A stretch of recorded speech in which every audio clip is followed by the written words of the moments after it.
Assalamualaikum warahmatullahi wabarakatuh. Bismillahirrahmanirrahim. Alhamdulillahirabbil alamin. Alhamdulillahilladzi hadana li hada wa ma kunna linahtadiya laula an hadanallah laqad ja'at rusulu rabbina bil haqqi wa nudu antilkumul jannatu uristumuha bima kuntum ta'malun. Asyhadu an la ilaha illallah wa asyhadu anna muhammadan abduhu wa rasuluh sallallahu alaihi wasallam wa ala alihi wa ashabihi amma ba'd. Yang pertama dan yang paling utama, mari kita panjatkan puji syukur kehadirat Allah Subhanahu wa Ta'ala, karena atas nikmatnya kita masih bisa bersama-sama mengikuti kelas filsafat ilmu ini dengan keadaan sehat walafiat, tak kurang suatu apapun. Sholawat serta salam tak lupa saya haturkan kepada Nabi Muhammad SAW dan kepada Pak Ali Musafak selaku dosen pengampu mata kuliah filsafat ilmu. Di sini, saya dari kelompok 5 akan membawakan materi yang berjudul Logika sebagai Sarana Ilmiah.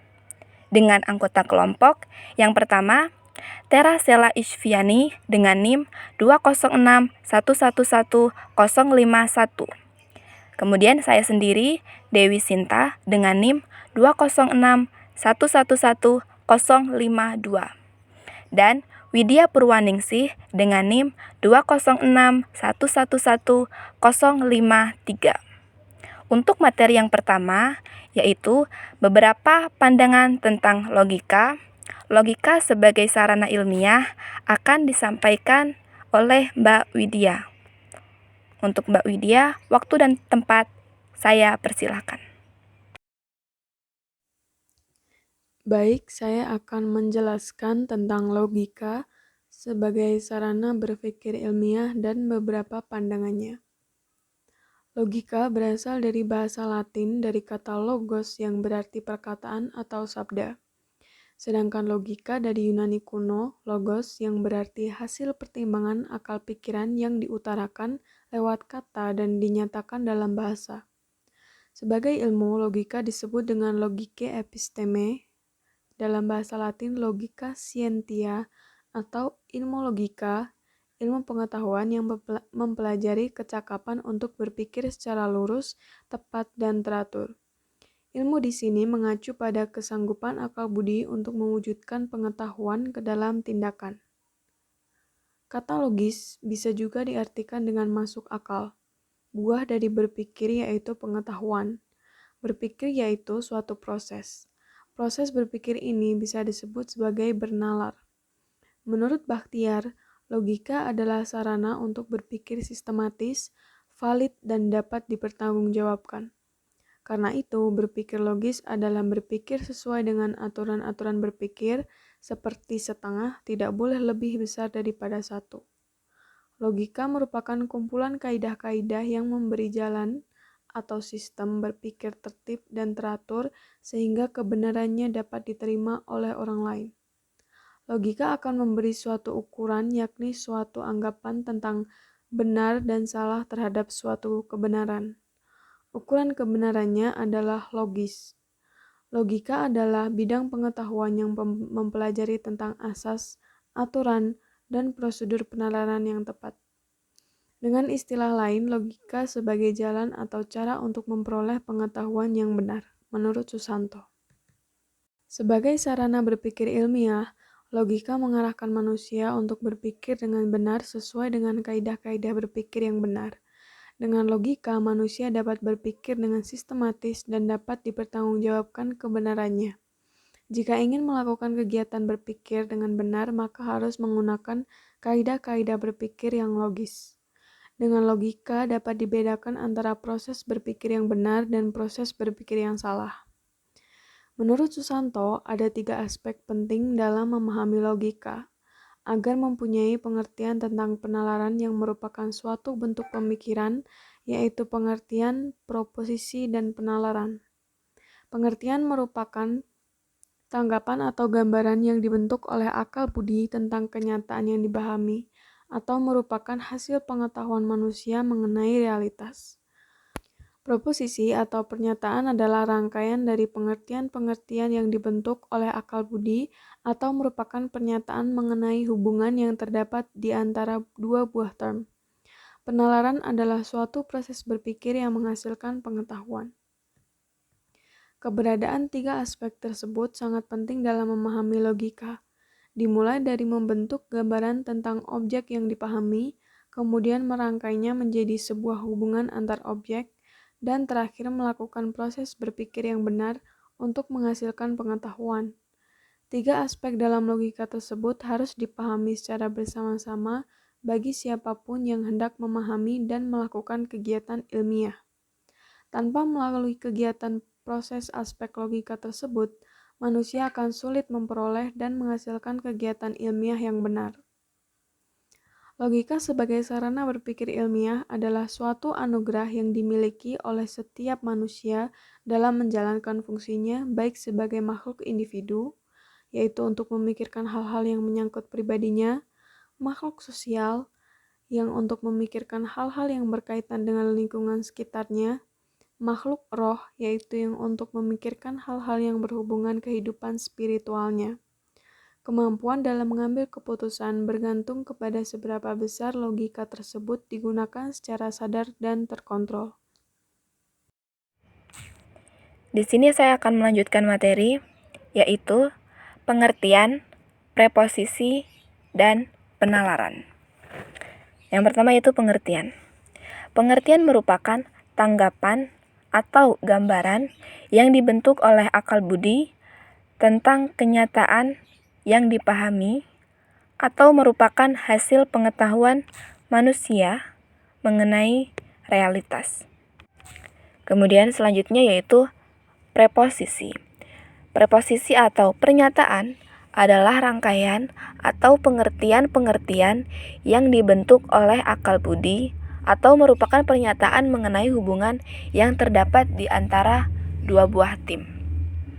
Kemudian yang terakhir yaitu penalaran adalah suatu proses berpikir yang menghasilkan pengetahuan.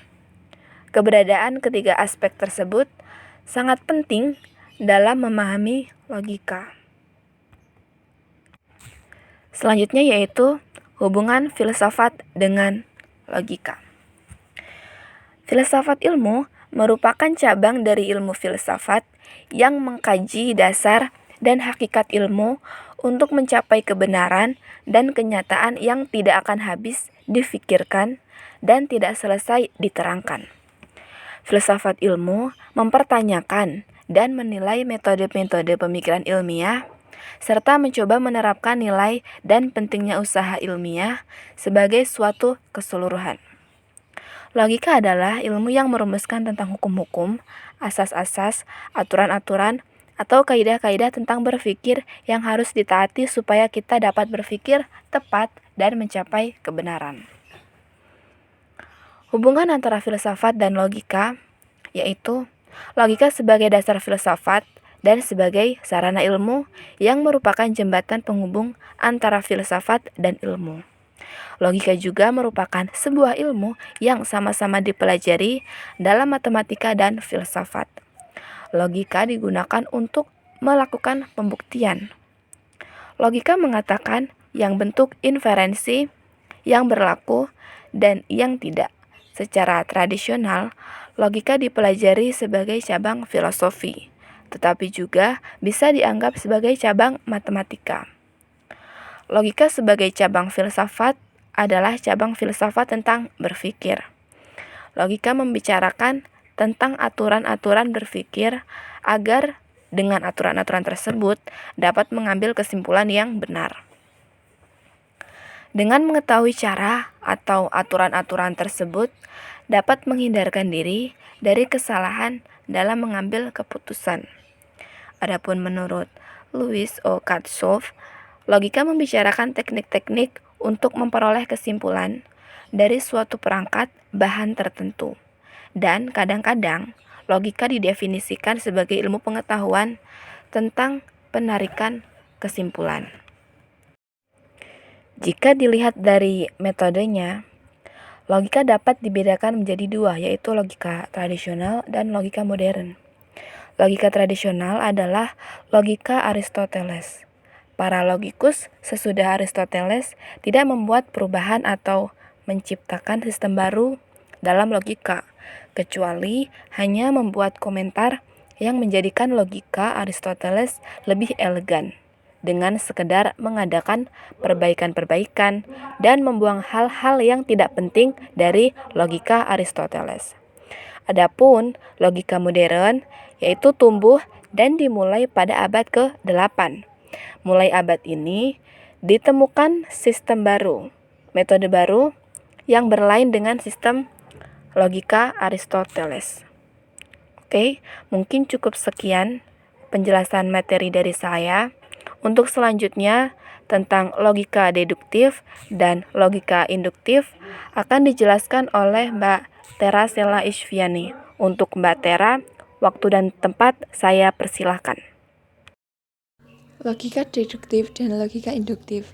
Logika deduktif adalah cara berpikir dari pernyataan yang bersifat umum, ditarik kesimpulan yang bersifat khusus. Logika deduktif dibagi menjadi dua macam, yakni deduksi langsung dan deduksi tidak langsung. Deduksi langsung terdiri dari inversi, konversi, obversi, kontraposisi, dan oposisi.